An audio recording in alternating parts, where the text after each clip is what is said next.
All right. Thank you for being here. Kristy Jessica, model, podcaster, writer, producer, RVer, and more. What is Thanks. your what's your current RV setup and which do you prefer? Currently I'm in my fifth wheel. That's where we are in my bedroom in my fifth wheel, and I have like a truck that pulls it, and I have a truck that I off-road in, and I'm in Arizona right now, boondocking. Have you always done RVing in a fifth wheel or have you used like a class A or class B before? I used to have a Class B, like a camper van type van, and that was pretty cool. I did that from 2019 to 2022, and then upgraded to this. So then uh, are you liking the upgrade or Yeah, you it's more like spacious, and that's the main thing. When I was van lifing, my boyfriend, he's very tall and he couldn't stand up in it, and it was affecting his back health. And we made the decision together to upgrade to something that was bigger, and so that he could stand up and stretch around. And it's turned into a place that's a lot more comfortable for both of us to coexist in at the same time. how much traveling do y'all do over the road? Are you moving every week or is it stay in a place for a little while or how's it go? It's evolved over time. When we started van lifing, I was traveling like a lot. Like even if I was in one city, I would still kind of hop around that city. So when we were van lifing, the van was also our only like vehicle. So the house was the vehicle, and we were moving around all the time, and it was kind of stressful because if one of us needed to do an online project or whatever, and the other one of us needed to go to a shoot or something like that, then we're both going to the shoot. And like there, it was a lot of like logistical challenges with the van life with having two of us living in it because we didn't have an additional form of transportation. So that made it a challenge, but we made it work for 2.5 years. And then when we upgraded to this fifth wheel, there's a lot more like parts to the fifth wheel that involved in the setup and the breakdown of where we're camping. So we've gotten to the point where we're somewhere for like at least a month at a time before moving it.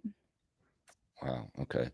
We Yeah. never, when we RV'd, we went around the country to all 48 contiguous states and we had a Wow. class A and we towed a Jeep and Nice. then we had another like a class B that we didn't tow anything with and that did make it more difficult because you had to be everywhere and you had to move your house as you said every time. But Yeah. the class A was pretty great. There's a lot to it and what I learned from it was if you have an RV you don't need a house and if you have a house you don't need an RV. That's what I took out from it. And Yeah. Yeah. great way We'll to see the eventually get an country. apartment, but right now we're still doing the RV. Yeah, we got to a point after maybe a little over a year where we started going, we need a little more space than this. It wasn't a giant class A, it was like a 34-foot, 30-foot inside. And Mm, but it did well. It did well. yeah. We have a 42 footer. Wow. Yeah, we Yeah, never it's got big. into the tow behind ones, but the fifth wheels are interesting. That I like the part where in the class A, if somebody's driving and the other person needs to go to the bathroom, it's right there, or they can get up and make a sandwich or whatever. Yeah. And I don't think you have that when you're No. pulling one versus the other, but Yeah, we did that in it's the van. You could just easily hop into the back and grab something out of the pantry. That was, I mean, you're not supposed to do that when you're driving, but we did it. yeah, I always thought it'd be nice to make a custom RV where it had the steering wheel on both sides. And that way you could just always keep moving. And if a person needed to get up, you just switch the controls to somebody else and then they go somewhere. But Yeah. I'm not sure how big a market there is for something like that. Seems like in a road tractor, that would be good because then you could, if you're an over the road trucker, then you just switch back and forth and you never have to stop until you need to refuel or whatever. But That'd be cool. so the thing you're pulling it with then is just a pickup. It's not a larger. Yeah, an F-350. Oh, okay, that's pretty big. Okay, Yeah, the fifth wheel is pretty big, so we needed to get a truck that had a towing capacity that could pull it. yeah, wow, okay. Well, then, do you have an apartment too, or are you just living in the RV all the time? Just the RV. Yeah. I like that because then it's not, did I leave something at home? If you don't have it, you don't have it. Yeah, it's somewhere in here. Yeah. So with the RVing, did it help with the modeling because you can go to different places, or what's the advantage of an RV to a regular place where you're staying all the time? So before I started van lifing, I lived in an apartment, and like in order for me to like do freelance modeling full time, basically have to travel because there's not enough independent photographers in just one city to like regularly hire you over and over again enough to pay your bills. You have to go to other cities to like work with photographers that only get to shoot with you maybe once a year if you go to that city once a year. It's like a supply and demand thing. So when I was living in an apartment, I would fly to 2 or 3 cities and I'd be gone for 2 weeks and then I would fly back to the apartment. So paying rent somewhere that I'm only at half of the time. And there were benefits to that. I had more space in my closet and stuff, but it was a lot of flying and then either renting cars or like hitching rides and taking the bus to my shoots. So that was one way to do it. But with the RV, what I do is I kind of have a hybrid of that now with the fifth wheel because it's bigger and we don't move it as frequently as we were moving the van. Like I'll take the RV to a space and I'll like be there for a while and I'll work with photographers in the area where the RV is. And like South Utah has become a place that I have fallen in love with and learned about different secluded locations that I've found. But there's not a major city nearby where I stay when I go to South Utah. There's Moab is like the closest city, which there's like no freelance photographers that hire traveling nude models in Moab. They are all coming from other parts of the country or other parts of the world to shoot in South Utah because of the epic nature there. So I've been going to South Utah every spring and fall for the last 5 years now, starting with the van and now with this. And I've started kind of like a side business where I take photographers out for a whole day and show them like beautiful locations that I found where they can photograph me there. So it's kind of like a location guide slash freelance model situation where it's sort of like an experience that I get to provide for people where I take them in my truck because I've got off-roading capabilities and show them the places that I found. So that's like one of the main things that I do. And then right now we're in Arizona and I'm kind of shooting here and there with photographers in this area, but also flying like, we're 1 week out of the month. I'll fly to one city, shoot a bunch there, and then fly back to my RV. And then my boyfriend holds down the fort while I'm out of town. So I'm kind of doing a hybrid of the apartment slash full time on the road life right now. So then with freelance modeling, is that a thing where the photographer hires you or you hire the photographer? The photographer hires me. Okay.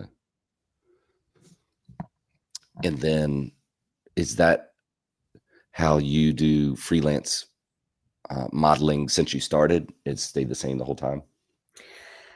Yeah, so when I first started, I had just turned 18, and the reason I started modeling is because I was uh, rebelling against my strict religious upbringing, and I wanted to have an outlet to express myself, and I had MySpace at the time, and a photographer on MySpace contacted me and asked if I wanted to do a real photo shoot with a real photographer because he liked my selfies back before selfie was like a word, Mm. MySpace. And so I had that shoot, and that shoot ended up leading me to find other photographers on Craigslist. And eventually I signed up for a Model Mayhem page. But for the first 6 years of my modeling, I was mostly just doing it for fun. I would come up with an idea and then find a photographer that wanted to shoot that idea, and it was on a trade basis. Like I didn't have a budget to hire people. I was just finding other independent photographers that wanted to do creative concepts with me so that I could like express myself, like make something interesting and beautiful, and then share it on my Model Mayhem page or my MySpace or Facebook, like sharing it on social media, and then also developing a portfolio. And at that time, the TV show America's Next Top Model was like the show, right? So I would watch that and get ideas for how I could do what they taught the models to do on the show. So I would print out like a bunch of pictures of myself, and I had my own lookbook, and I was finding mostly scams on Craigslist where I would go there and apply for their scam. And, you know, obviously I didn't think it was a scam at the time, but looking back, like these were all scams. Craigslist was just a bunch of scams. Um, but I was trying to like get myself out there. But my thing is, I'm only 5'2", and like I've got stretch marks on my hips, and I thought like initially before I even did my first shoot ever, I was like, well, I'm never going to be able to do anything similar to what these gals on America's Next Top Model are doing because I'm too short and I have imperfect skin. But despite my negative self beliefs, these independent photographers were hitting me up. Like once you do one photo shoot, other photographers see the photos and they're like, "Oh, I want to shoot with you too." And you build a reputation for like, you know, having a good personality and learning how to pose or being willing to take direction. And I was doing all these creative shoots like body paint, like bikini on the beach, like posing on people's cars. And for me, it was just like for fun mostly. But over time, people started asking me, what are your rates? And, you know, in the early days of my modeling was, I don't have rates. Like, you know, I'm just doing this for fun. And some people were telling me, well, you know, you have a lot of experience now, you should be charging people. So it wasn't until I started interacting with other independent freelance models that are out there online and getting advice from them, and like being invited to their secret Facebook groups, that I started like doing this full time, because I didn't think that this could be a full time thing, but with social media, especially now, it can. So that's how I built my portfolio, just by doing it for fun. People started asking me what my rates were, and like I would be doing all the freelance models out there a disservice if I didn't include that artistic and glamour nudity is definitely like a primary genre that I get hired for. So people who want to like utilize the curves and shapes of a woman's body with shadows to make like artistic, often black and white art nudes.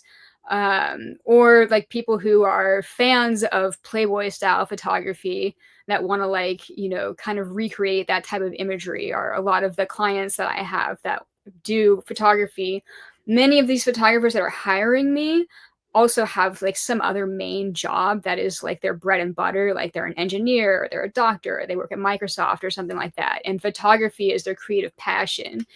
And something that I bring to the table that just like any other like pretty girl might not be able to bring to the table is show up on time, show up when I say I'm going to show up.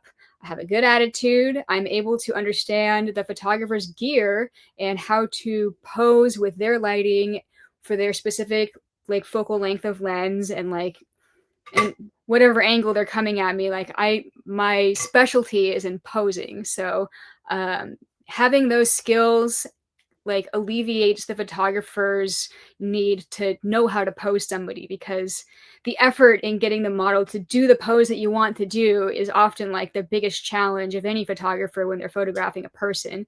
So if you know how to pose and you kind of have an idea of what the photographer is looking for, you can have a good successful shoot and have a lot of good images come out of the shoot. So yeah, that's my main income. Do you do a lot of photography on your own? I do now. I didn't when I started. But yeah, I have a camera and I take a lot of self portraits and I photograph like my other traveling freelance model friends. I guess that does help in being able to have the eye for what someone else is looking for too. How do you think you develop Yeah, that? Is that something you just have, or you have to develop it? I definitely had to develop it. I took in like 2016, 2017, I took some online classes through Udemy or something like that, where I learned how a camera works and how to take good pictures. And it was a learning curve, but it wasn't that big of a learning curve, learning about the aperture and the f-stop and your shutter speed and like all of that different stuff. Like after you get the hang of it, it's really not that hard. Nice.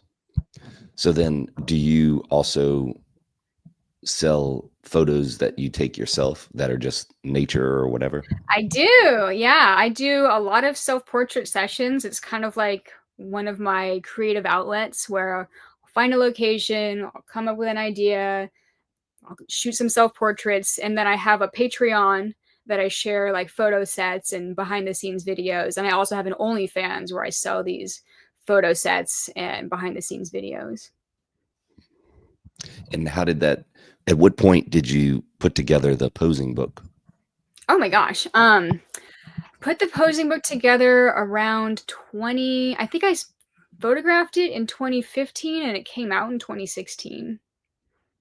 And is that the like a collection of what you were doing when you were talking about it before with all the different poses and you would just print them out yourself? Did that book write itself or how much time did it take you to put that together? So that's a good question. That's a whole thing. So the reason I came up with that posing book is because I've seen other posing books, and a lot of the posing books that are out there are directed at photographers and teaching them how to pose their clients for like, headshots or family portraits or wedding photos, which is great. That probably appeals to a wider audience, but there was not really a book out there that is for independent models and photographers that are trying to create like glamour and artistic photos. So I was like, that's where I came in. I saw there's a book that a model named Coco Roca made, which she's like a more famous fashion model, and she self-published a book called like 1,000 Poses or something like that. And it's a bunch of beautiful photography of Coco Roca, like doing all these crazy cool poses. Some of them are jumping, some of them are like more standard poses, but there's not any like text in the book. It's all pictures. And there wasn't like an organization of chapters for different types of poses. So I was like, there's a need for this. So I made a book called Posing Ideas for Glamour, Fine Art, and Facial Expressions. And that is really like the independent photographers, like the kind of people that I work with, are often shooting that type of stuff, like facial expressions, glamour type photos, and artistic photos. And like the posing for that kind of modeling is a lot different than the type of posing that you would direct a client into if you're shooting like a family portrait or like wedding photos. There's different, just completely different poses, like how to pose on the bed, how to pose on a chair, how to pose on like a long couch, and like different things to think about.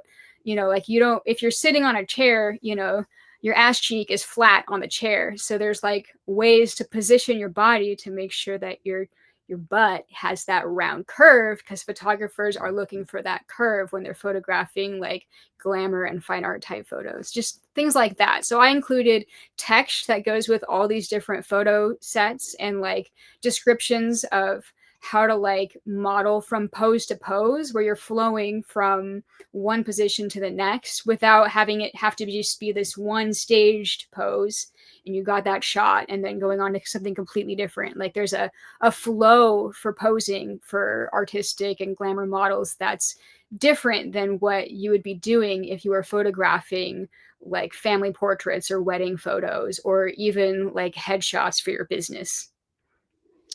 Yeah. So how do you pick what are you trying to match the background if you're doing a natural photo and you have a person in it?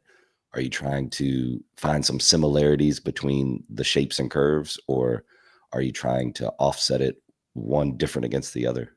I guess this could be both true. Yeah, I mean, with art, there are no rules. So, like for example, if I'm out in South Utah in rock formations, what a lot of photographers like doing is finding the shapes of the rocks and having me use my body to mimic or accentuate the shapes that are in the nature.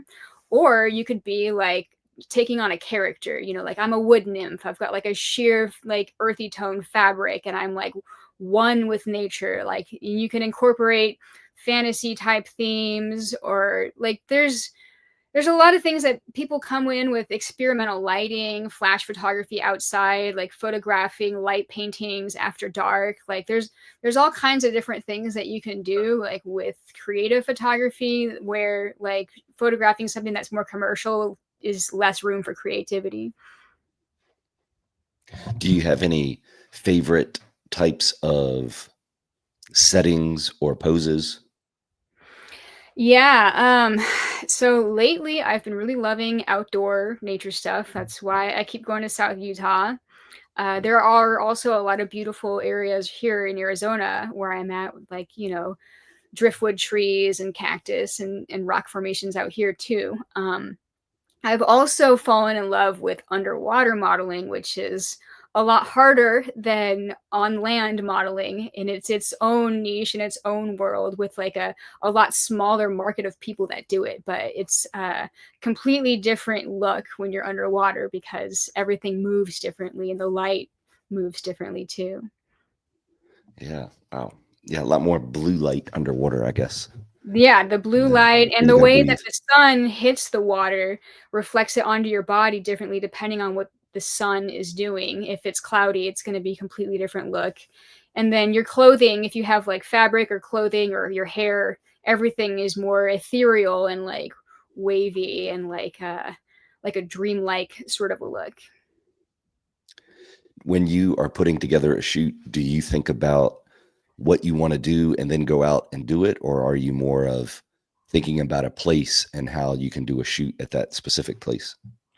So most of my shoots, since I'm being hired by a photographer, like the photographer and I will usually have a conversation online, like to set the shoot up.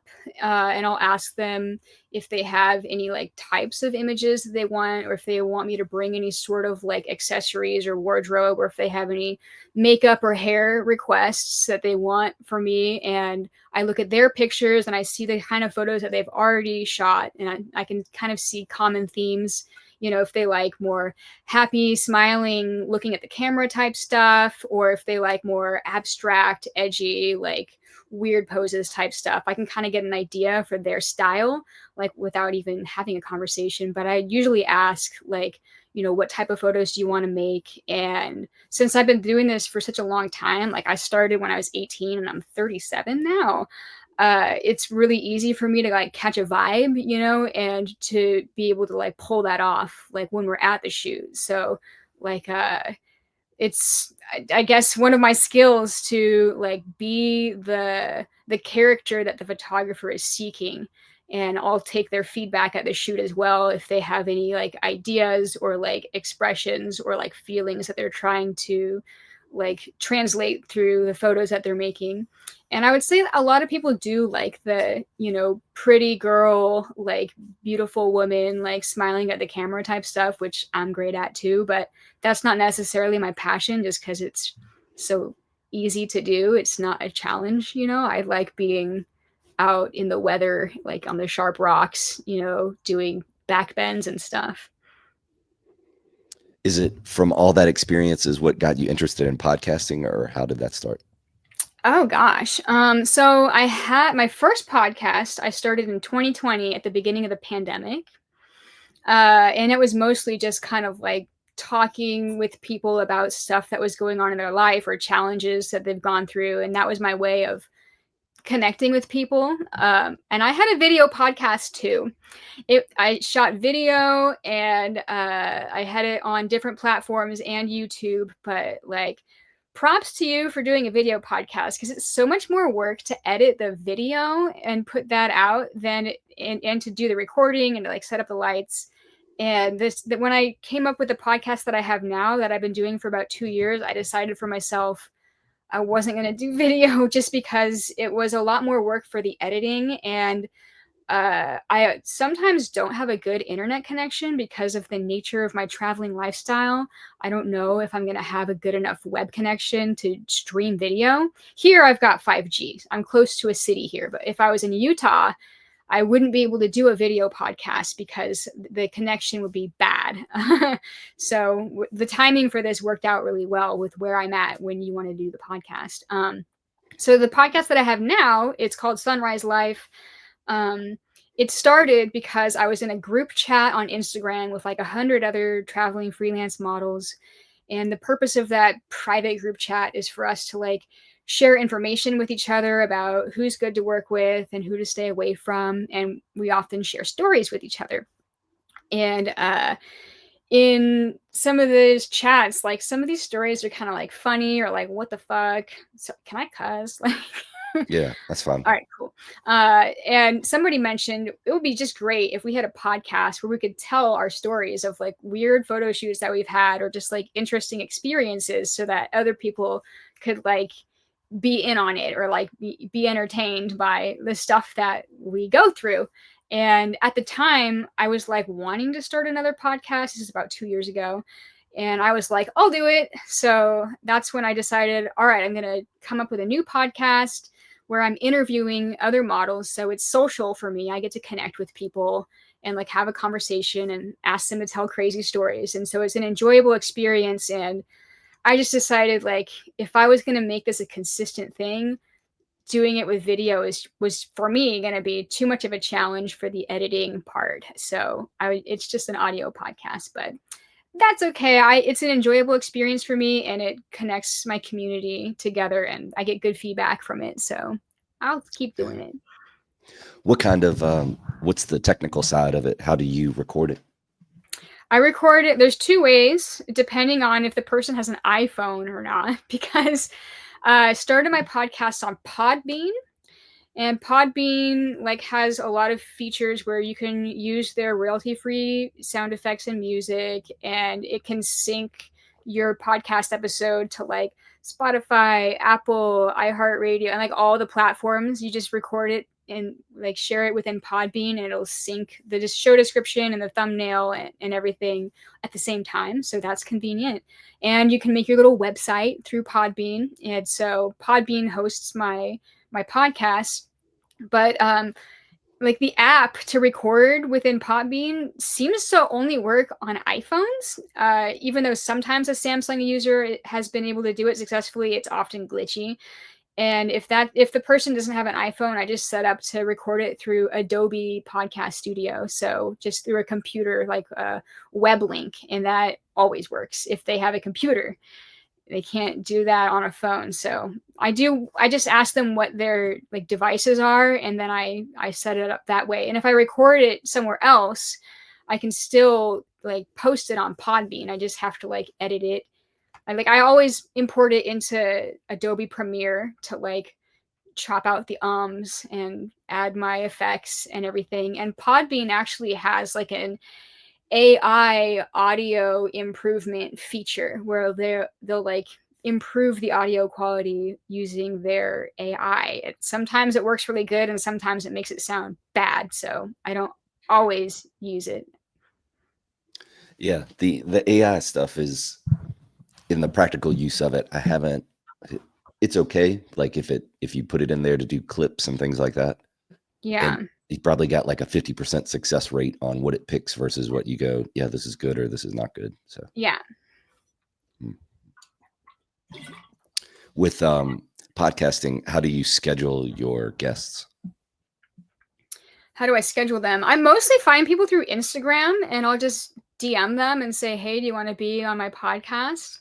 And then like I'll text them a link to the recording like right before the show. And I just took a 2-month break off of the podcast because I had a lot going on this fall. But I'm back on it now. I just recorded one yesterday and it'll be coming out soon. So nice. Yeah, my biggest thing when I started podcasting was how to maintain a consistency, and then how if it's going to be a podcast that deals with talking to somebody else, how do I make sure I'm always have somebody to talk to, and that it hasn't been recorded so far in the past that it's outdated. So right, that's the biggest stress I found was booking guests, and then the first 10 or 15 were people that I knew, And then some of them were people that those people knew. And then it got to the point where I was like, well, if I'm doing 3 a week, like releasing 3 on a day on every Wednesday, then that's going to Mhm. be that's a lot of work. And I think if I was doing it full time and maybe had a staff, then you could probably say 5 a week would be okay. But right now I'm back down to 1 a week, and that's Yeah. pretty good. That's easier to do when you're doing it all yourself. Yeah. And then Yeah. there's a couple different types of websites that match up people to be on podcasts and people that have podcasts, like on matchmaker.fm. Yeah, that's where we found each other, right? Yeah. And that makes it easier. So that's worth there's a free version of it and then the subscription version. But Yeah. yeah, that's worked out pretty good so far. Cool. Do you have times where you schedule people and then they don't show up? Oh yeah, at least 40% of people have something happen at the last minute, which is fine. Like, I mean, there have been times where I skip a week because my guest didn't show up, and there have been times where my guest couldn't do it, and so I just decided to like record myself talking about a topic. But I think it's more interesting when it's a conversation between two people, at least for the way that I do podcasts. I like interviewing people. It like I don't know, like having a good interviewer I think is important, where they like ask you a question and then you can go down the rabbit hole on a topic if the person that you're talking to is conversational. Yeah. It's tough when you get somebody that's just reading questions and no matter Yeah. what your answer is, they're just going to the next question. Yeah. Different.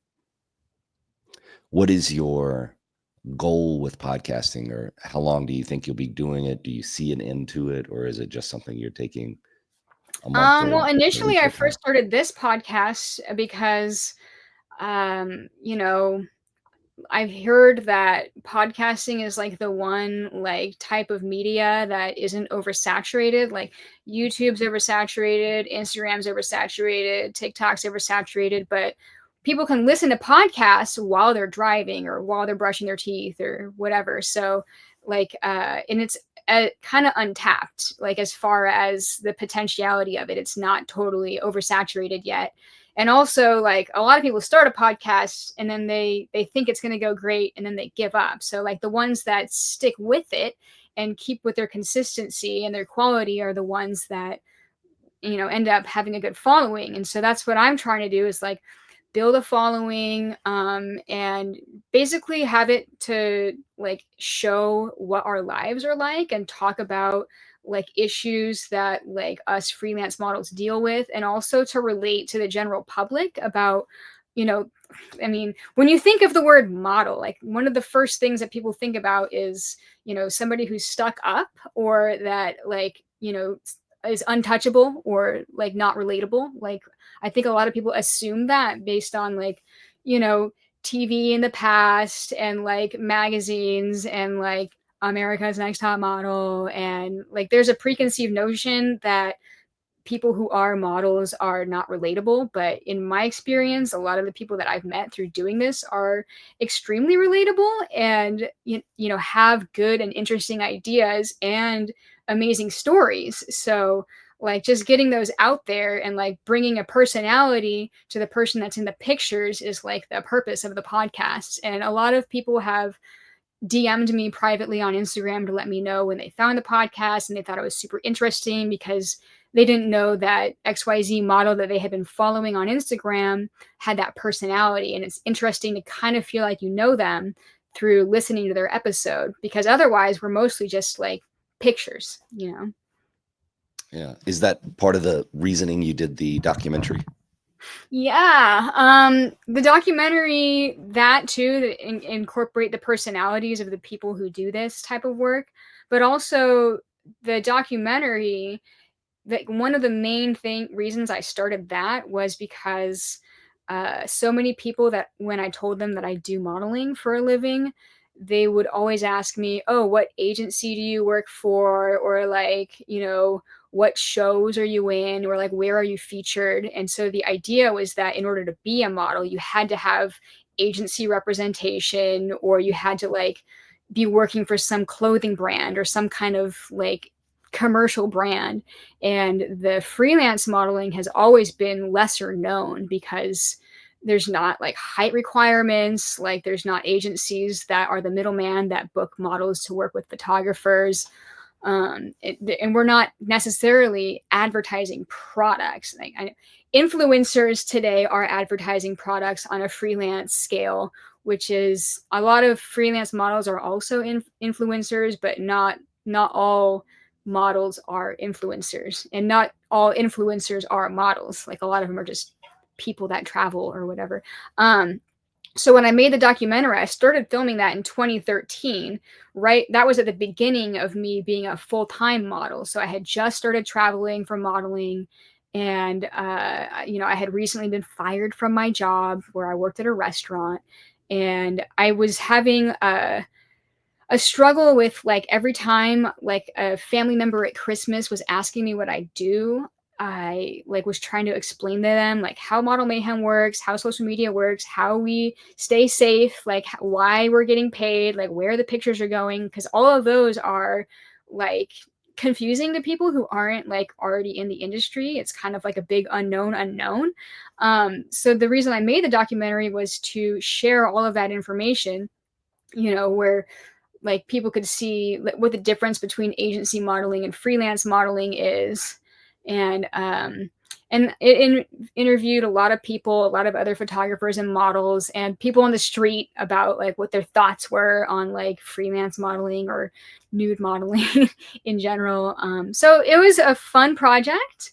um, Making a full-length film is like one of the hardest things I've ever done, and I'm probably never gonna do it again.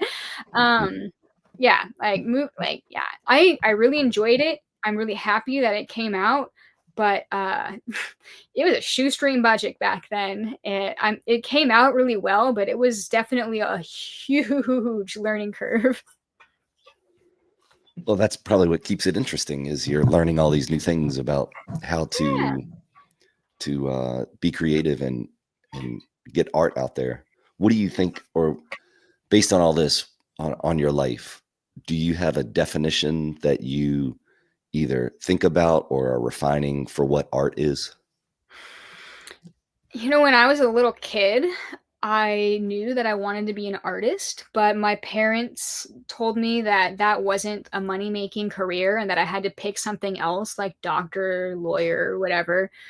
But like I just liked sitting there and drawing, and I would like make little books and I would staple them together with like this is a bird factory or like whatever. Like I was always drawing and always making things. I was always in art classes, and I was always like kind of rejecting like the societal like pathway to success that like people generally follow, like going to high school and then going straight from high school to college and then getting married and like following your career that you went to college for. Like I didn't do any of that. I dropped out of high school. My parents were trying to like when I entered high school in ninth grade, there was some kind of paperwork that like the school needed us as like high schoolers to fill out to like prep us for like transferring into college.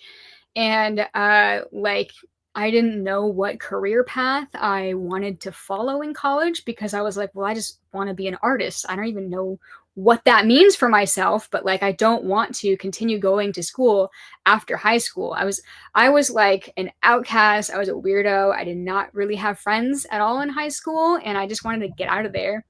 So I turned 18 before my senior year, and I just finished through an online program and got my high school diploma that way. I did get pressured by my dad to enter college, started and then like quit because like it wasn't me. I joined like a graphics design thing. I was like, oh, graphics design is kind of artistic, right? Because it's design. And well, I mean, long story short, it was an online college and they kind of took advantage of me. Like they signed me up for what I thought was a graphics design course, and I wasn't taking any classes related to graphics design. And so I called the school and they were like, oh yeah, we don't have an online graphics design college course. You have to be on campus for that. And I'm like, why didn't you say that when I was signing up for this? Like, you told me this is what I was signing up for. They signed me up for a business course, which, to be fair, I did learn good stuff. It was helpful, but like, I was like, I don't want to spend a bunch of money on something that I'm not interested in completing. So, and the only reason I signed up for it is because my dad was pressuring me, and then we had like a I was a rebellious teenager, so like I got in a bunch of trouble, and then there were periods of time where like my dad and I like wouldn't talk because I was, you know, pushing him away. I was angsty as a teen. I was really angsty. But in my mind, I've always been a creative person. I always want to do things differently than what other people are doing and come up with ways to think outside the box. And I feel like that's my superpower. And coming into adulthood, like outside of just screwing around with freelance modeling and like doing projects and painting and whatever, I've always just been like, well, I feel like I could use this superpower to like carry me through life.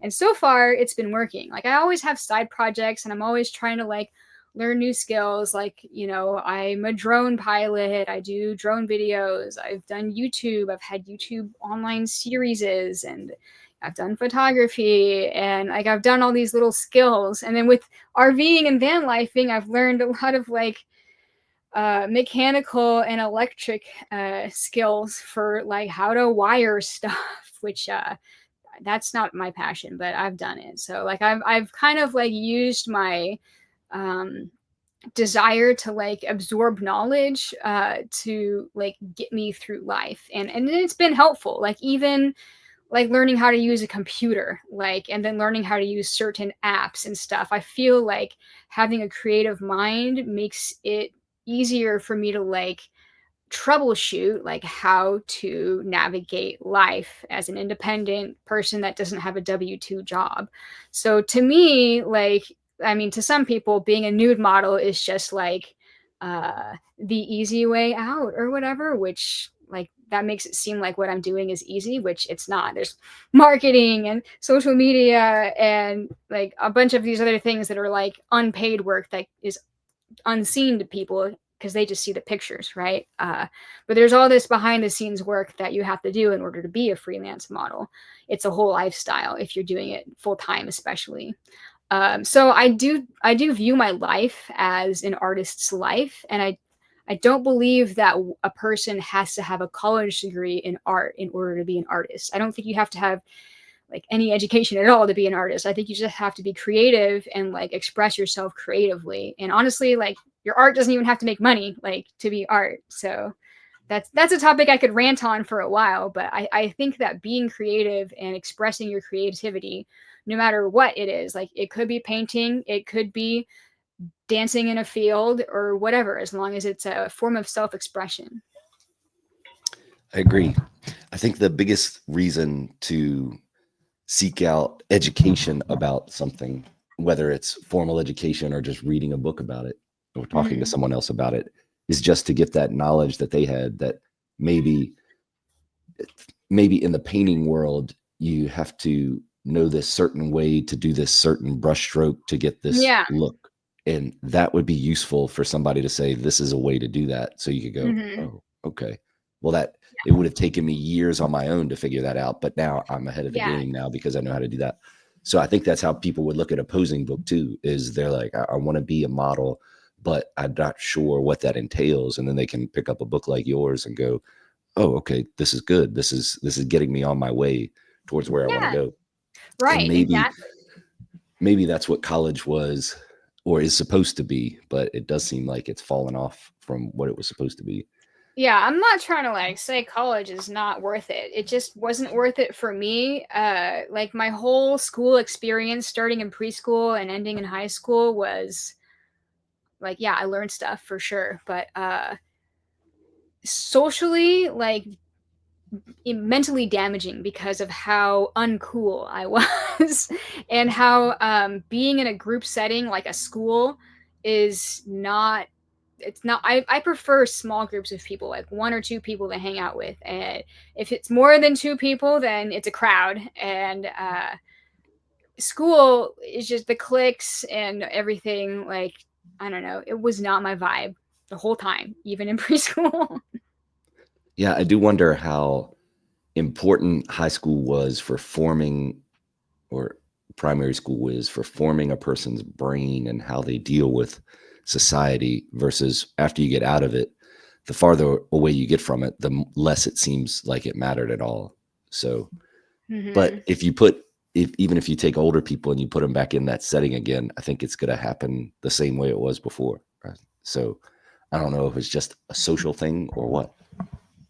Do you Yeah, think? I mean, for me, like that's a whole other can of worms because like I was raised in a very religious family that was members of a church, and the church was also the school. So I was basically at that church slash school every day for either some kind of chapel, church, youth group, play, choir, whatever. And then I was there every weekday for school. So, it was a very like controlling type of Christian school church where they really like were nosy in your life, and if there was like some kind of a reason that they had to like give you a hard time, like they would. Like my parents got divorced, and so I was seen as a potential problem child because divorce was like bad, in the church slash school. And so the youth pastors would like hound me down and like give me a hard time about whatever I was doing. Yeah, so Do you think that the drive to be different is attached to creativity somehow? The drive to be creative? Yeah, I think that that definitely drives me to be creative, and I don't know why I feel compelled to like do things differently than other people, but I know that it makes me happy. And it's not like me versus other people. I think that like maybe I have a sense of self-worth that's attached to like getting noticed for doing something differently or like finding a different way of doing something. I don't know. Why do you think that some people are more creative than others? Oh my god. Geez, that's a good question. Why do I think some people are more creative than others? I think that it's important for the balance of humanity for there to be people who are mathematically minded and scientifically minded, because that ain't me. Like I am like on the other mental side of the spectrum where my mind works more like spaghetti than like a graph. So I think that in order to have art in the world that is enjoyed by the masses, you have to have the creative, like crazy artist people. And in order to have like some kind of an organized society, we need to have people who are like mathematically or scientifically minded. And so I feel like it's kind of like a spectrum, like anything, like, being gay or straight or being like on the autism spectrum or being neurotypical. I think that humanity requires diversity, and I think that everybody kind of lands on some kind of a spectrum within various like elements of humanity, and creativity being one of them. It's a good answer. What where do you think creativity comes from? Do you find a different feeling when you're writing versus making a documentary versus photography versus modeling? Do you think that those specialties in creativity originate in different places, or it's all a part of a big thing called creativity? Where does creativity come from? Yeah, that's a good question because like most animals don't have creativity. Like there are some animals that have like problem solving, which I think that creativity and problem solving have a lot of like similar features, in order to like figure out what's going on with your car engine, you have to think outside the box of like what's going on that makes this thing do that, and you have to have some kind of creative elements in your mind in order to think of the tool for the job to fix the problem. I think that creativity and problem solving have a lot of similarities. And where does it come from, though? I don't know. It definitely comes from intelligence. I think that you have to be. You don't have to be. You don't have to have a high IQ to be creative. That's not what I'm trying to say. But I think that being a human and having the level of intelligence that humans generally have uh, provides the like mental landscape for there to be have creativity as a possibility. But I mean, just like having emotions and having complex emotions, like where does that come from? It just comes from our complex brains. I guess that's the only thing I can really like come up with as an answer for that. And thinking about animals being creative, that's interesting because I guess my first thought was about beavers, and they have to create this, find this place where they want to dam the water up and then create the beaver lodge Mhm. and all that. And then I thought about spiders, and I Mhm. wonder if it is just problem solving or if there is a sense of creativity and aesthetic that a spider thinks about. Like, does a spider look at a corner and think, well, I'm gonna do a web from here to there, and then another one over here, and I'm gonna Oh, I weave never it thought this about way that and this way. before. I usually So just like avoid spiders, but like that's a good yeah, like a web is kind of like a geometric shape and they have to put it somewhere, right? Yeah. Yeah. yeah, That's it's I really thought about that. Like, are they being creative or is somehow instincts like working to make that happen? And I don't instinct, like, I don't know how that works. Like a bird that builds a nest and then flies across the world and then comes back to that exact spot where their nest is. Like, how do they do that? yeah.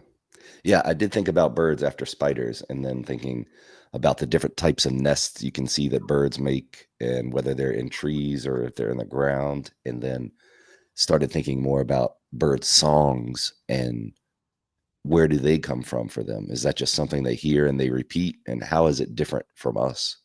Is it something that we hear in nature and then we repeat it? So that's to think Yeah. a little bit more about that. But I think problem solving and creativity are strongly linked. And maybe that also answers that question of, is the drive to be different a thing that drives creativity? Because then it's just you're looking for a way to do it a different way. Hmm. And that's just problem solving again. So that's pretty interesting to think about that those I are just thought of another way to answer that question because we're okay. thinking of birds and spiders and like creatures that like live outdoors that don't rely on technology. But humans, and I think about this all the time, like humans are probably like the wussiest type of animal that there is. Like we need like the perfect pillow in order to sleep, and we need like these mattresses, and we need the temperature to be between like 65 and 75 degrees in order to be happy, right? Like we have all of these like things that make us not capable of like functioning out in nature. But in order for us to like live on as a species, we have to use our minds because that is our strength. And our minds are inventing all of these things that make it easier for us to be comfortable in our life. But animals have evolved to like, like their fur is a certain color because it matches their environment, or like the bird flies back to exactly where its nest was because the birds that didn't find their previous nest, like their family doesn't live on, and like genetically those ones die off, and the ones that could find their old nest, they live on. So yeah, it's just a lot of interesting things to think about. Like, but I mean, with that being said, like I think technology can also be used as a crutch, and we're definitely using it as a crutch these days, which is like probably causing us to kind of like backslide in our intellect over time. Yeah, I imagine the cave person was probably more resourceful in the wild than a person is now on Yeah, average. like inventing But fire, like damn, like yeah, that had to be a big if you one. if you put a cave person in the world right now and told them you need to go, take this bus and get a transfer and go to this place and Oh my do that god. thing, then they're not going to do that. So we've just evolved in what we've created. It's interesting. Yeah. For the origin of creativity or where creativity resides, do you ever visualize that creative muse as something somewhere? Like my own creative muse or like the universal creative muse. just like your connection to the universal one or your own one, or like, for instance, when I'm writing poetry, I Mhm. visualize where poetry comes from is like a twilight type forest that is between two worlds, our world and some other world, Mhm. and that you're just going through there. And I can tell when I write poetry that I'm writing, and I can tell when I'm writing poetry that seems like it's more of a conduit from somewhere else. And then Mhm. maybe it's just through your filter and you're writing it down that way.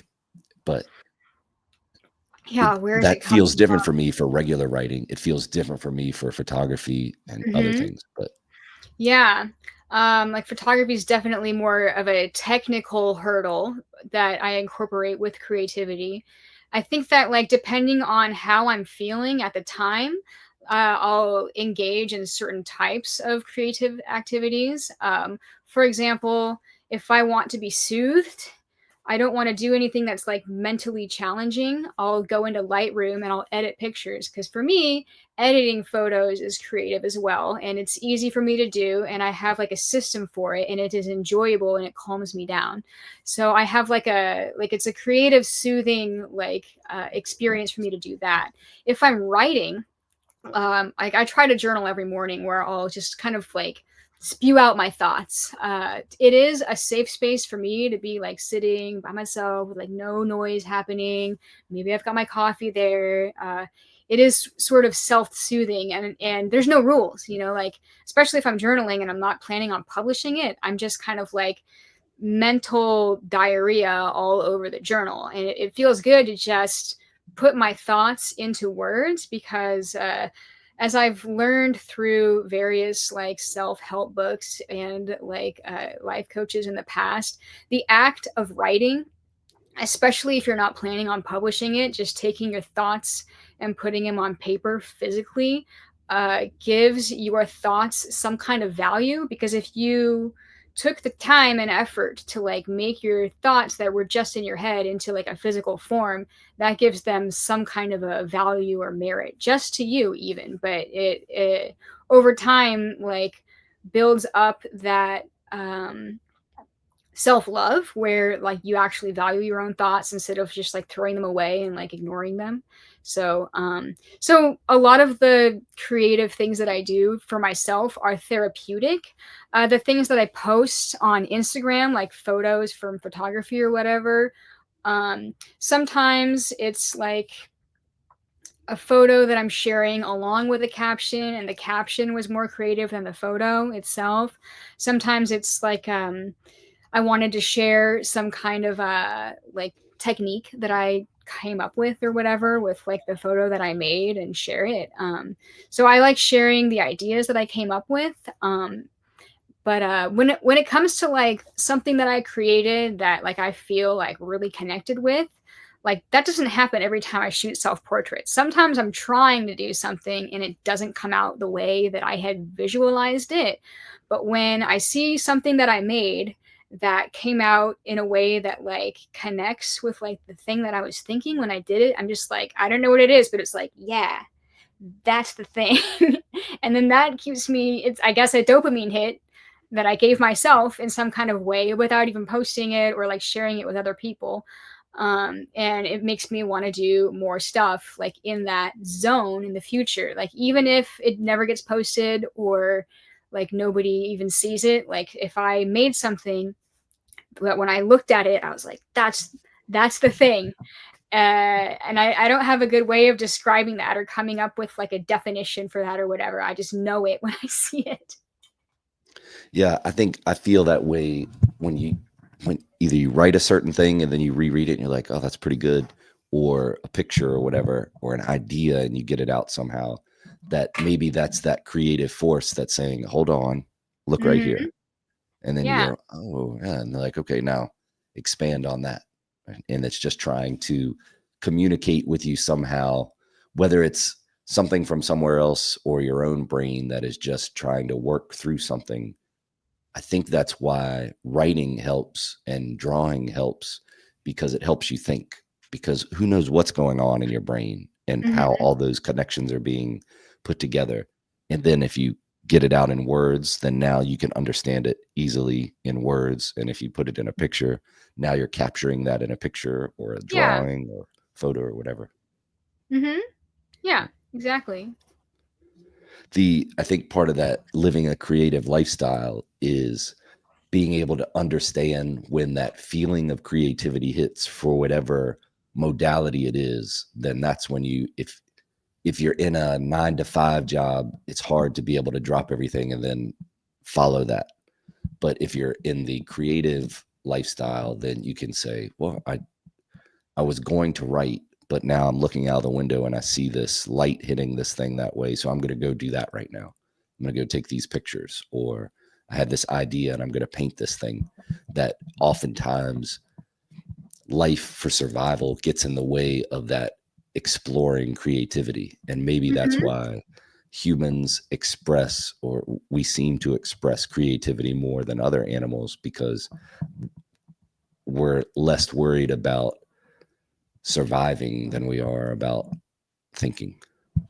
Yeah, and I was gonna mention something about that earlier, like, being in survival mode makes it hard to, like, make time for creativity, so, like, acting on your creative impulses in some kinda way does sometimes feel like it's, like, a privilege, you know? Like, if you're comfortable in life and all your bases are covered and your rent is paid and you've got food on the table, then you can go into that creative space, uh, like, not everybody has that like ability, you know. A lot of people are just like trying to like, pay rent and like get food on the table, and like making time to be creative is not like doesn't fit on the schedule. So, yeah. Yeah, that might be the answer to why some people are more creative than others too.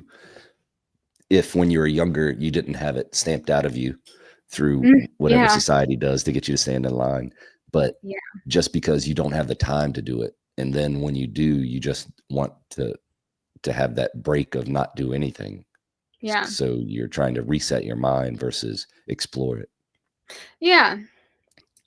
Yeah, exactly. But with that being said, though, I still know some people that are always struggling, but they still make art a priority, and they, live the starving artist lifestyle. Which, I mean, like sometimes I like, feel like the grass is greener on the other side. I'm like, if I just like, you know, was not trying to make as much money for like paying off all of my loans or whatever, and I just focused on my art would be better, but I would be like struggling more, like, with functioning in my life. So there's a balance for sure, but like, I mean, I've been trying to like make art that makes money, which, if you're trying to like do something that like if you're doing it for the money, it's still art, it's still creativity, but like a lot of the stuff that I do that's creative doesn't make money. Like the podcast doesn't make me any money.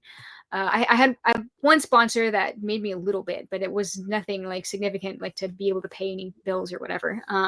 A lot of the creative side projects that I do don't make me any money at all, but I still enjoy doing them. But I have not very much time for them because I am involved in a lot of this like other creative activities that make me more money that aren't always my passion. Like I mentioned earlier, like the glamour modeling, like the pretty cutesy girl. It's like there's a lot of people that want to shoot that kind of stuff. It's not my passion really. Like, if you could take a really nice pretty picture of me like sticking my butt out and smiling at the camera, I'm like, I look good in that photo and I'm happy about it. But that's not necessarily like my passion. Like I've done that so many times. Hmm. I've seen your website. What's the best? Is that the best way for people to follow your work and see all the different types of stuff you've done? Yeah, KristyJessica.com is basically my own homemade link tree where you can see links to my Instagram, Twitter, Patreon, TikTok, my calendar, the movie, the book. I think there's a button for each of those things on that page. Yeah. How much time do you spend on like posting social media and working on your website? Uh, well, since I keep changing my hair lately, I've modified my website a lot. because I always need to be showing recent images that display my current look.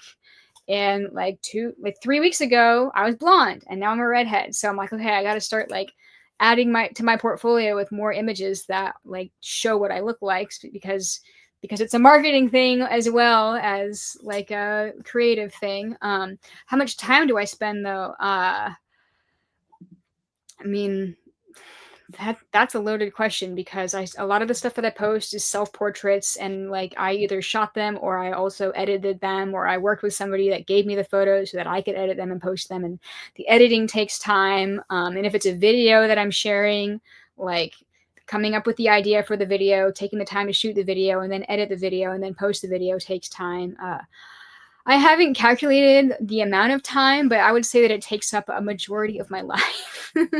Yeah. I think that's that creative lifestyle is Yeah.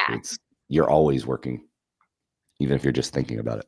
Yeah, and I do have a morning routine, to like have peace, serenity, flexibility, hydration, caffeine, a few hours every morning. I got my yoga and like got my little happiness routine. So like that's like I need to be always doing that to like have the right mindset to like live this life. Well, your website, and I have a couple other links for you, will be in the show notes. Are there Thanks. any thoughts in closing or anything you wanted to talk about that we didn't? I guess the only other thing that I was just thinking about before I close is my sobriety has definitely like been the main thing that's allowed me to be able to do this full time. Like prior to becoming a full time freelance model, I had a job. I worked as a bartender and a waitress, and I was an alcoholic. One of the biggest shifts in my life was like leaving that lifestyle, because after being like an awkward high schooler, I discovered alcohol, and that I thought fixed all my problems as far as like being awkward and talking to people and stuff. I became cool because I had a party house, and then I ended up just drinking too much and fucking my shit up and losing my house, losing my relationship, losing my car, losing my job. My cat died. All this stuff happened at the same time. And that was like the moment in my life that I had to make a decision for what am I going to do next? Like, am I going to be a bartender again, or like I got a second DUI, and I had to like go to court, and they ended up court ordering me to be sober for 2 years and go to AA and have a breathalyzer installed in my car for 5 years, all this stuff. So it was a major shift in my life. And without that, like at the time I was like, oh, this is the end of my life, but it was actually the beginning of my life. I didn't realize it. But becoming sober was like I would not be able to be doing this if I wasn't sober, because I can't just have one or two drinks. Like I have to black out for some reason. So without sobriety, like I would not be on this podcast right now. I might be in a ditch or dead or in jail.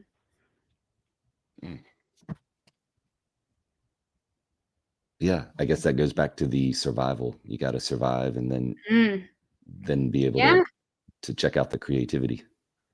Yeah. So like I had to figure my life out, and now I've put myself into a position where I can be doing this full time, and like I can be creative. So I would be doing myself a disservice on the podcast for not incorporating that in some kind of way, like, because I think that like if you have problems with addiction, but you want to be a full-time creative person, like the addiction and the creativity often clash with each other. And that's what I was experiencing before. My partying was like affecting every aspect of my life. So, and now I'm happy to have more control of my life finally. I'm good. Thanks. Well, as I said, your links will be in the show notes if anybody wants to check those out. And Thank thank you you. very much for your time. I'll Yeah. talk to you on the other side of this musical exit. Awesome. All right. Bye.